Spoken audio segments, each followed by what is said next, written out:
Hi, I'm Chris Frazier with Good Grief Believer Podcast, and I am here with Kass and Mick Tomany. Hi, guys. Hello. So to start off with, why don't you guys tell me a little bit about yourselves, kind of a brief life sketch, where you're from, where you grew up, what you're doing now, just kind of introduce yourselves to us. I grew up in a small town in northern Utah called Brigham City. Lived there all growing up in the same house. I have 5 sisters. I'm the second oldest. Graduated high school there, joined the military for a little while, and then got home from deployments and stuff. Then went on mission down to San Antonio, Texas. Then came back from that, tried school, left school, found some jobs, met Catherine at a singles award in the late 90s. And we got married. With her help, I was able to successfully finish school twice. And now we, live here in Spokane. I'm a perfusionist. I work at the hospital and I run the heart lung bypass machine. Activities, I like scuba diving, although I don't get to do it very much. Travel, we like outdoor activities, pickleball. I love indoor activities as well. I like to read, play games, puzzles, that kind of thing. That's pretty much me in a nutshell. And you can't mention Mick without Costco, because he was Costco's probably biggest fan and supporter. So always got to throw that in there. Oh, that's funny. I grew up in Boise, and I'm the 9th of 10 children. And I love my big family, and we're still really close. I then went to college at BYU in Provo and graduated in elementary education. Got a job teaching 2nd grade, and then finished up a master's program. And then during that time, met Mick. As he said, we got married and started our family, and had kind of moved around between him finishing his schooling and jobs. But I love people and learning and travel and good food. And yeah. Very cool. So, of course, as we know, this is a grief podcast. So why don't you guys tell me a little bit about the person that you lost and what your connection is to him or her, and any favorite memories or things that you loved about this person? You bet. So our loss is our 3rd child, and his full name is Brigham Tomany, but we always called him Briggers. And so he had the most incredible eyes you've ever seen, that just looked right into your soul with so much love and so much wisdom from the minute we looked into his eyes. So his eyes are one of our favorite things about him. He also had orangutan hair, looked like a little baby orangutan, because he had orange hair that just stuck straight up. There was actually a little baby orangutan born at the Hogle Zoo in Utah right around the time that he was born, and so it was kind of sweet. We had a connection there. He also had just the sweetest hands, that he were just so soft and sweet. We loved being together as a family. Those were just our favorite memories, the simple things, being together. He loved balloons.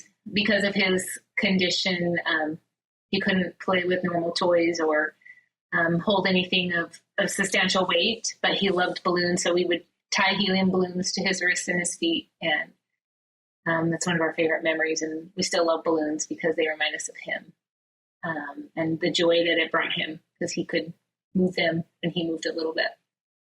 And then his red wagon, we would kind of move him around the house in his red wagon. He had to lay flat as his disease progressed.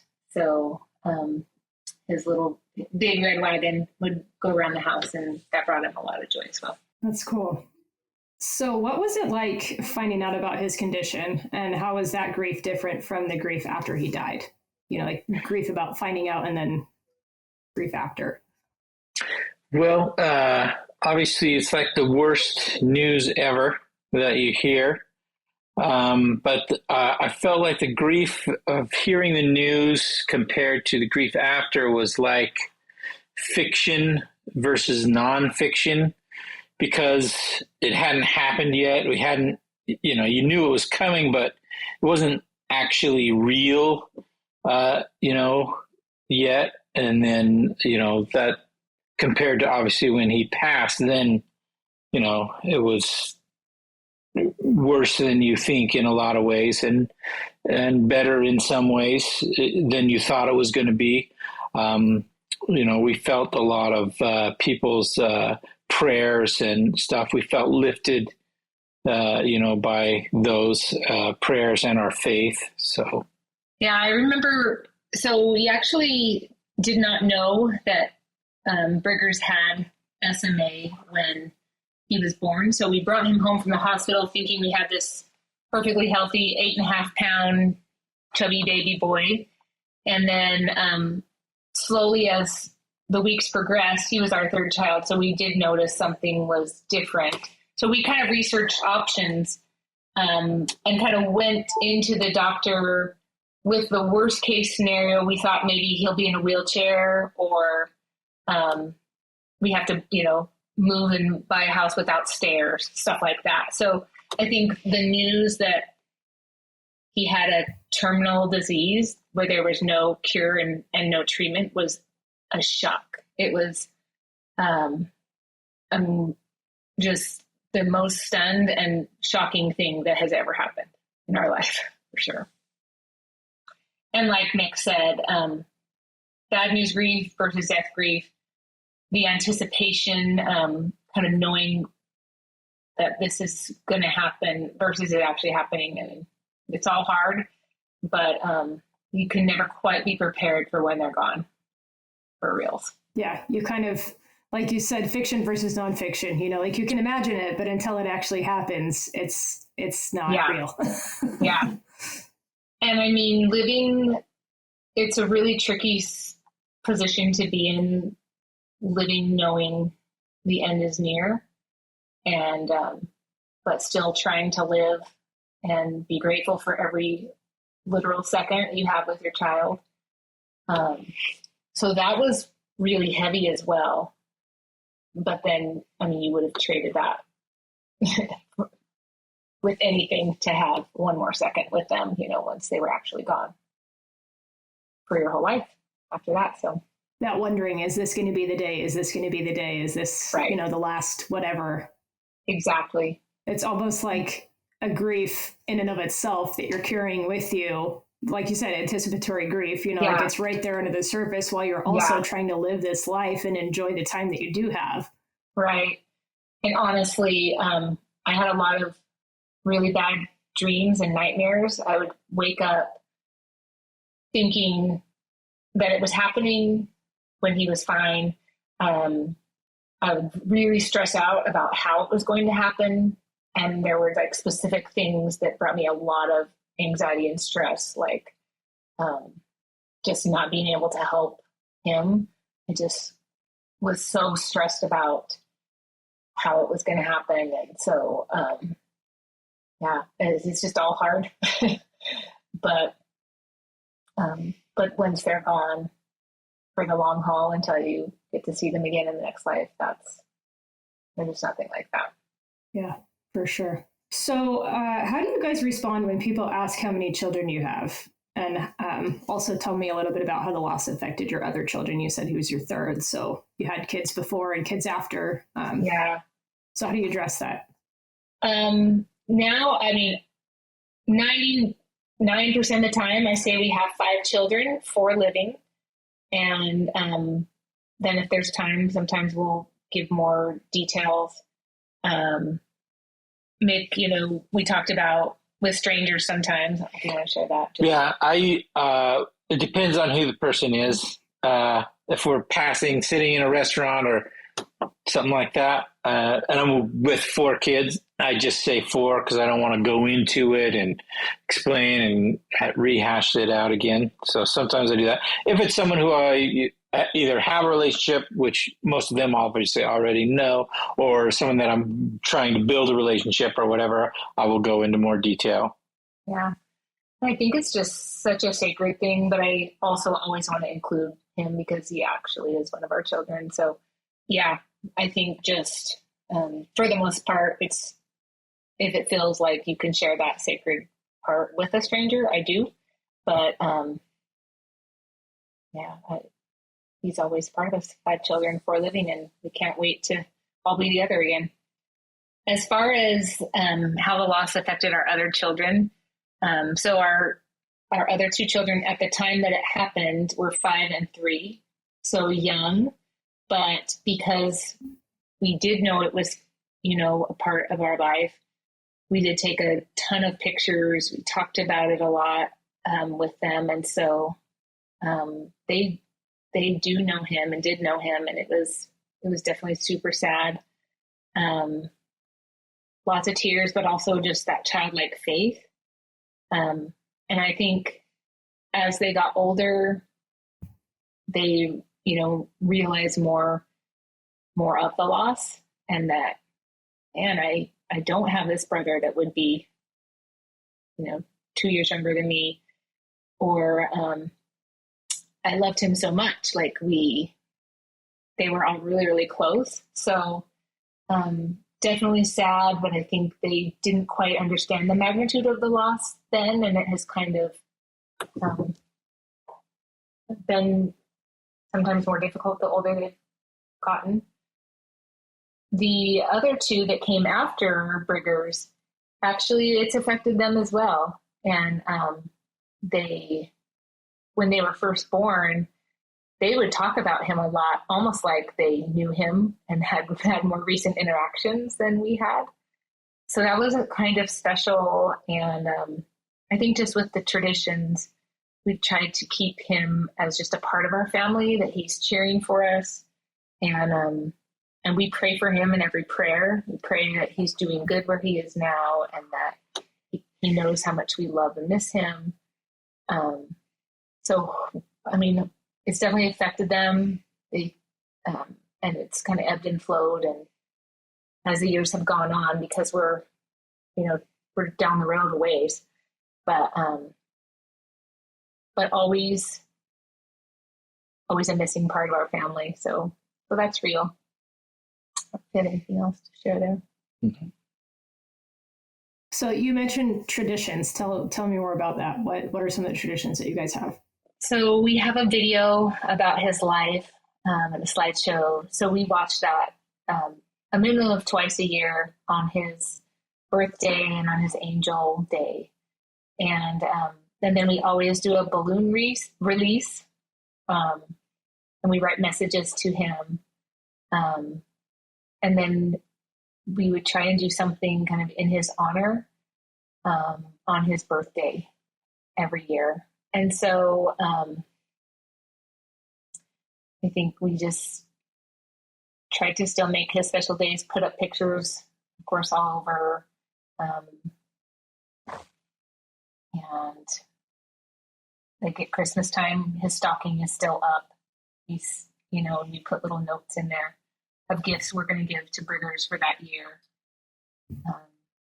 So just kind of little touches that keep him connected and keep us connected to him throughout the year. It's really been special through the years for the kids to grow up watching that video, and when we bawl our eyes out every year.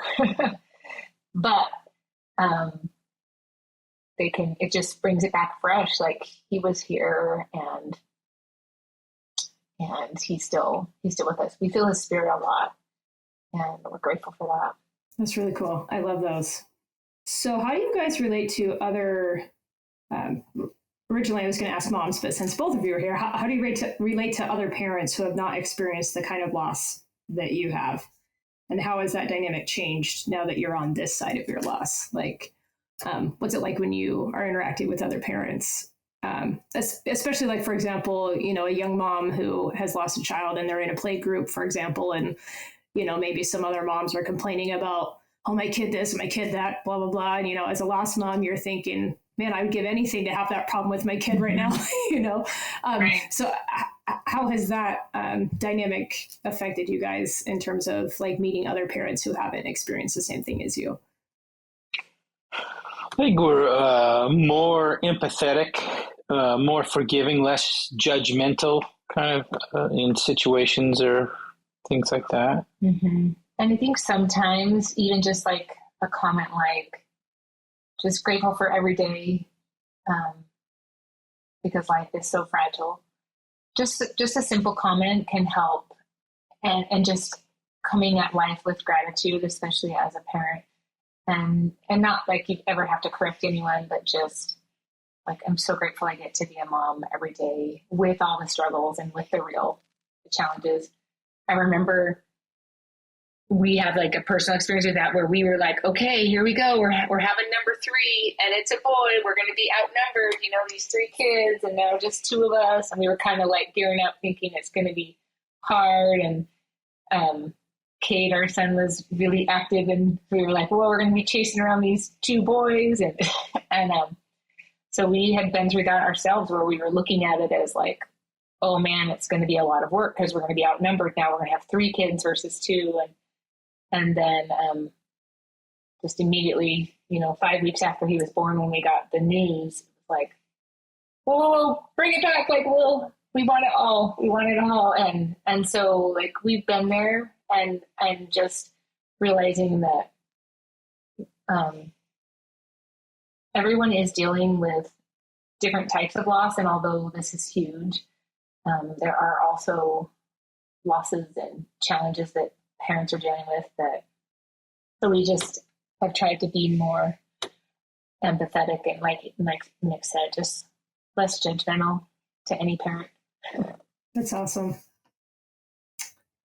Let's talk about your guys' relationship. A lot of times a loss like this can really affect a marriage, and sometimes it ends in couples, kind of pulling apart from one another, differences in grief, things like that. So talk to me about how your guys' grief process was different. How was it similar? And just kind of how did this experience affect your relationship?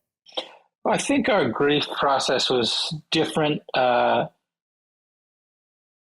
from each other. I can't remember what the exact stat was, but I had read that parents that lose children's divorce rate is significantly higher.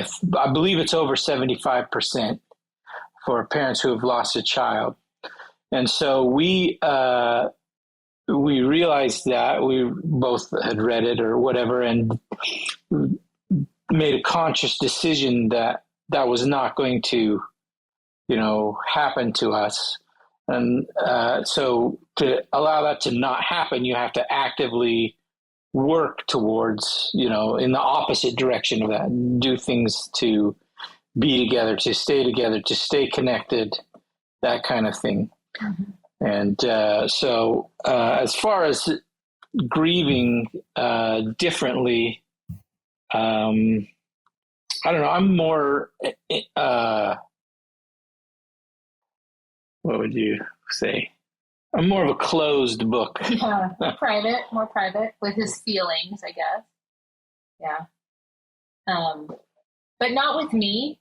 I guess it would just be like we could talk openly and cry together and I'm sad, I'm mad, all of that stuff. But I think sometimes with other people trying to help, they would maybe just go hang out but not talk about things much. And that would be really helpful for him. That was part of his grieving process, was just hanging out with his brother-in-laws or friends, playing basketball, whatever. And that helped his grief. Whereas I would talk a lot more with people and they would, let me just get it all out, or I would just let it all out whether they asked or not. And so I think we were different in just the way we shared what was happening inside, but definitely still worked on it and let other people in to help us grieve. I do remember specifically, so kind of knowing that it was coming, and me kind of riding the special roller coaster, and Mick just like grabbed me in the kitchen one day and just like looked at me straight in the eyes and he said, we know the statistics and we cannot let that happen to us. We have to decide right now, no matter what, we're going to lose Brigham either way. Like, that is not optional. That's going to happen, but we have to be okay. And so it was kind of like, I guess, similar to when you, as a teenager, or we teach our kids to like decide in advance, you're not going to drink, you're not going to do drugs, you're not going to, have premarital relations or fill in the blank. You make a decision before you're in the situation. And that was really powerful, I think, for us. And Mick really took the lead on that of like, we're going to decide that we are going to make it no matter how hard it is, because we are not going to be that statistic. And so like every once in a while when I was feeling especially low or vice versa, like he'd be like, okay, remember, and then be like, yep, okay, all right, we're going to be okay. And we're going to pull together. And so that it just wasn't really an option. Like we'd already decided we're not going to be that statistic. That's awesome. I'm glad to hear you guys say that, because I think a lot of couples, especially the way men just tend to grieve differently. I think you're not alone, Mick, in that kind of guarded, like you said, closed book. Many men, especially in our culture, they kind of grieve silently. They wait until everybody's in bed, and then they feel the feels. They feel like they have to be strong, and men don't cry, and I gotta, carry the blunt of this for my family, and I gotta be the tough one. And a lot of times, if that's what we as the women are seeing, then it can be really isolating, because we feel like we're the only ones who are feeling the feelings, right? Yeah.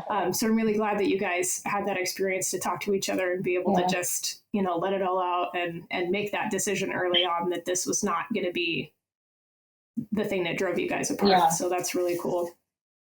And two, like, if I ever was like, are you feeling this like me? I'd be like, yes.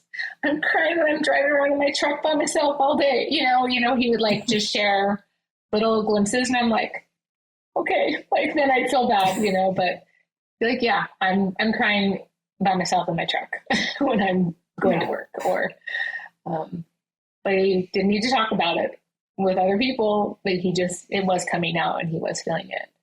But yeah, I think he really did feel that mantle of like being the protector of the love and the spirit in our home when so much pain was there as well. So, but it was good to know sometimes that he was also feeling the pain, of course, and it was coming out in tears too.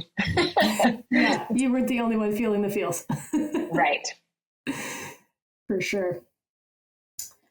So let's talk about triggers. Do you guys experience certain triggers that bring back waves of grief? And if so, how do you describe them? What are they, and what do you do to get through them? For me, it's less and less. Obviously, the further and further and further you are removed time-wise, typically, it's lessened.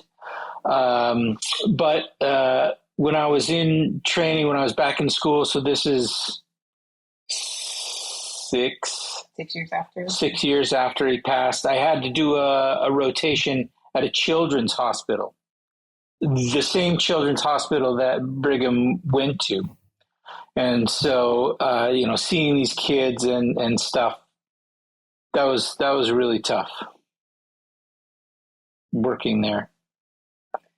And even now, a little bit, I don't work with peds in the hospital that I'm at now. They do sometimes I'll see outside the OR, as I'm walking to my OR, I'll see a crib or a bed with stuffed animal or something. And yeah, so that was something he knew he probably was not able to do, was do pediatrics because of that. But also he has a special love and knows the other side for those families. But for me, family pictures, someone's always missing. Yeah. And it's a real kind of snapshot, preserved way to just always remind you that someone's in your family that's not there. And we've done different things to kind of deal with it. Like sometimes have his picture in the picture, but I still don't love it. It's still not my favorite. But the other thing I would say is when he had his surgery to receive his G button, I was being taught, it was like later on the same day as his surgery, like 7:30 or 8 at night, and I've been up since 5 a.m., excruciating when if your child had come off of anesthesia and all that. And this lady was really insensitive, and she was trying to teach me how to care and do the G button and all of the risks. And I'm a mom, and all of a sudden my child's like life is in my hands, like in this medical way as well. And it was super overwhelming. So I think I have some stress. It triggers me a little bit to kind of care for other people in kind of more serious medical ways. And I am doing it right now with my mom. Thankfully, I feel like the Lord has provided a lot of tender mercies with some peace. But yeah, that's been really tough to deal with. Some of those reminders of what I was quickly needing to do to help my son just have the best experience while he was here with us. You felt like you needed a nursing degree just to be your kid's mom. Exactly. Yeah. I didn't want to be, I didn't want to be his nurse. Yeah. I loved him so much and I wanted to do anything to help him, but it was overwhelming because I didn't feel qualified. And I didn't anticipate it. I was really in denial and resisted that for a while at first. I remember that feeling well myself. I bet. So sometimes people are insensitive to people who are grieving. This happened to you guys, and can you share an example? Like sometimes they say things like "at least" or whatever. Like, just talk about some of the things that were not helpful that people did. We were talking about this a little bit. For us, it was kind of when people would joke about his condition or talk about it. I had someone that I knew that talked about it at their work and treated it really lightly, and that was super hurtful. And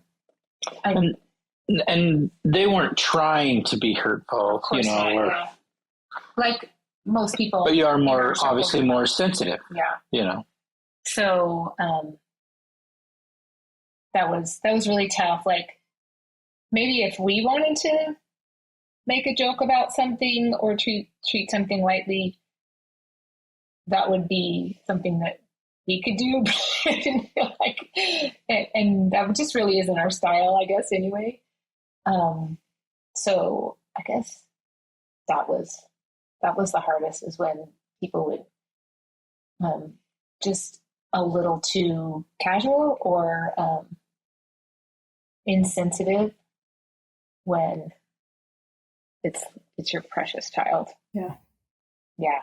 So do you guys have any advice or suggestions for someone who is trying to support a grieving person? Like you just kind of told us, what's not helpful. So on the flip side of that, like what are some things that really helped you guys to get through that time? Just show up and, do what you can. Ask, what kind of day it is and be there. Sometimes most people are very good at asking, what can I do? How can I help you? That kind of thing. And most people are very good at saying, oh, I'm great. Thank you so much. I appreciate it. We're good. Thank you. No, but no, thank you. So just doing it sometimes without asking or being able sometimes to just recognize a need and take care of it. Yeah, I know I, especially in the beginning, didn't have the capacity to make a decision like what I needed or how someone could help me, because I literally was just in survival mode minute to minute. And so I really appreciated so many people that just showed up and in all different ways. It all meant so much. Showing up to clean, showing up to take our other kids, showing up to just listen and cry with us, showing up to, because Rivers passed away in November and just could not get Christmas decorations up. It was too much. And just a crew of people that just came over and did it. And so that our other kids could feel like it was Christmas and, just things like that, just showing up. And then we all know the question, how are you? That was so hard. We're so many things, but we're just a shell of a person for a little while, at first. And so I loved, like Mick said, instead of how are you, like, what kind of day is it today? Like, do we want to talk about burgers? Do we want to go shopping? Do we want to watch a movie? Kind of just getting a gauge about what kind of day it is, and then they could still take the lead and make a decision on how they could help. But really, everything was so appreciative. Like when people just showed up, and you don't have to know someone really well to show up for them. I was so amazed at people that we didn't know that well that would just show up on our doorstep with a way to support. Whether it was food or gifts or books that they thought might be helpful, beautiful jewelry with our, Brigger's birthstone, a silhouette necklace, like whatever that they thought might be helpful, they would just show up. And like I said, some people we barely knew, and they just showed up. So don't worry about, I know we said doing the wrong thing, but like doing anything and something is just huge. So don't stress about doing the wrong thing. Yeah, I love that. I think it's really isolating when somebody has this big experience and then everyone's sort of just like, because it makes them uncomfortable and they don't know what to do, they just like don't talk to that person, or they're afraid like, oh, if I say this I'm going to make them sad or whatever. And that's actually more isolating than just, like I'd rather have you say the wrong thing, but at least I know you're trying, than to just say nothing at all. And like, to me, that feels like, okay, I'm so different now that I can't even relate to you anymore. It just makes you feel broken. Mark on me. Yeah, totally. Exactly. And I also appreciated the friends that were like, I'm so sorry. Like, I don't even know, that just owned that they had no idea what to do or help. But we're still willing to be there with that vulnerability of like, I feel so bad that I don't really know what to do. And I'm like, but you're here, and like, thank you. And that was huge. Yeah, totally. So looking back, can you guys identify anything that may have helped prepare you emotionally or spiritually for this experience? Like, sometimes down the road a bit, you can kind of look back and be like, oh, actually that helped me, Well, I mean, the biggest thing for both of us is that we were both raised in the church. We had a firm understanding of the plan of salvation and the eternal nature of families, and things like that. The gospel of Jesus Christ and His love for us, and His experience, Heavenly Father's experience with His Son. And that kind of thing. So, I mean, that I knew people that had lost children that didn't have that, and I felt so sorry for them, because to them it's over. To us, it's obviously super sad, but there's still something to look forward to. It's going to be great. Mm-hmm. I think kind of expanding on that a little bit, just the parable of the 10 virgins, like just filling your lamp every day with the things that connect you to Jesus Christ and your relationship with Him, because He truly is the only way to get through this and to be prepared for something like this, and not to let it totally break you 100%, is just keeping your lamp full and filling it through the years with all those things that connect you to Him, going to church and partaking of the sacrament, reading the scripture, studying his words, attending the temple, serving, and just surrounding yourself with people that are living good lives and that are hopeful and optimistic and positive. Like, we had kind of had some really great examples in our lives of people that had been through serious, loss like this, and kind of just looking to them and realizing that they had been in our path. One of them being my mom. My sister passed away when she was 2.5, before I was born. And so, like, I feel like I was more emotionally and spiritually prepared watching her, and see how she handled it, and the amazing life that she continued to provide for her children, despite her grief. And so, yeah, surrounding yourself with good people. We were just really blessed with people that live in the light, and that allowed us to be prepared to kind of stay in that realm when things were so dark.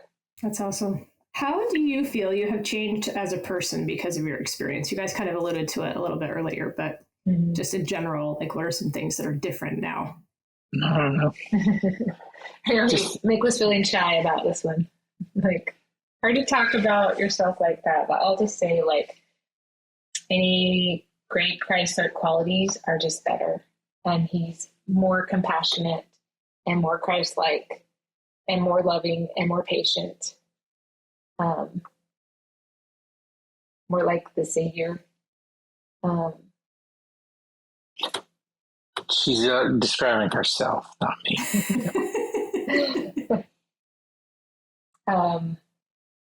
I think for me too, it's just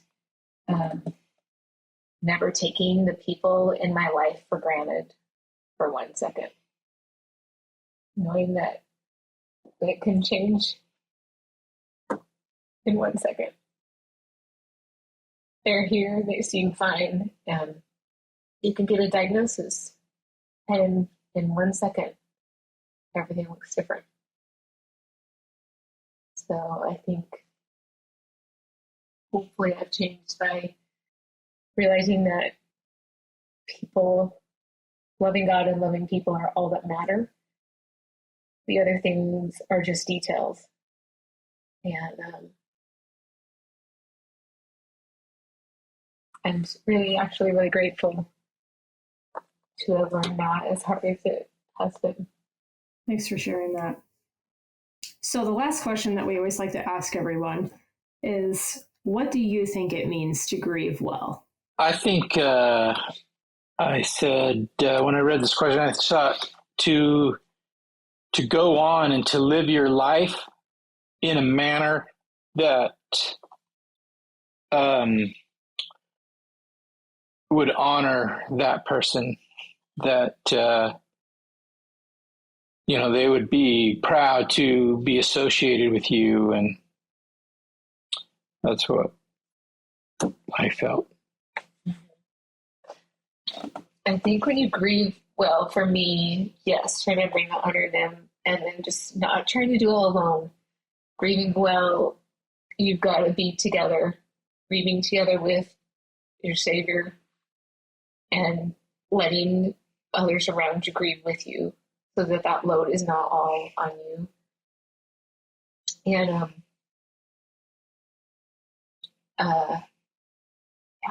establish traditions. Don't put pressure on yourself to be at a certain point, 6 months out, a year out, 5 years out, 10 years out. But actually just hit 20 years. And still right here, you don't ever stop missing them. But we do keep honoring and remembering. And I think that, and we're doing it with others, and let others be a part of and knowing who he is, and that continuing to improve and progress for that amazing reunion that's coming with these special people that we've lost. I love that. Thank you guys so much for sharing your hearts with us and sharing your story. I know that lots of people listening will hopefully gain some comfort and peace through your words, and be able to recognize that they're not alone in their feelings, and take heart and find faith thanks to you guys. So I really appreciate that. Thank you for this opportunity. Yeah, thank you so much, Chris. Appreciate it.